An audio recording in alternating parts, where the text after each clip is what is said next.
రైతులందరికీ నమస్కారం అండి. ప్రెజెంట్ అయితే మనం Mirada crop sciences private limited company వారిది కొన్ని మిరప రకాలైతే జీఓటీలో భాగంగా అంటే గ్రోత్ ఆఫ్ టెస్టింగ్‌లో భాగంగా మనకి ఇక్కడ జీఓటీ అంటే చెకింగ్ అయితే అంటే ఒక కొన్ని నెలల తర్వాత రైతుకిచ్చే సీడ్‌నయితే ఇక్కడ పర్యవేక్షణ అయితే చేయటం జరుగుతుంది.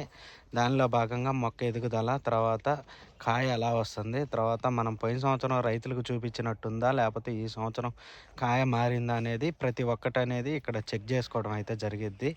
ఎందుకంటే ఈ ఏరియాలో మనం జీఓటీ చూసుకున్నట్టయితే ఎటువంటి ఇబ్బందులు లేకుండా వాతావరణం సపోర్ట్ చేసే ఏరియా కాబట్టి మనం కంపెనీ వాళ్ళైతే ఇక్కడ జీఓటీ అయితే ఏర్పాటు చేయడం జరిగింది. దాదాపు 2, 3 జీఓటీలు. దానిలో భాగంగా ఒక జీఓటీ అయితే ఇక్కడ నాటించడం అయితే జరుగుతుంది. ప్రెజెంట్ మనం చూసుకున్నట్టయితే ఈరోజు ఫిబ్రవరి 15 మొక్కైతే మృదా crop sciences private లిమిటెడ్‌లో బైరో B9, మృదా 5G, తర్వాత M41, వేద 99 ఇలా కొన్ని రకాలనైతే ముందు చెక్ చేసుకోవడం అయితే జరుగుతుంది. అదండి రైతు సోదరులారా. ప్రెజెంట్ అయితే మొక్కలైతే నాటించడం అయితే జరుగుతుంది.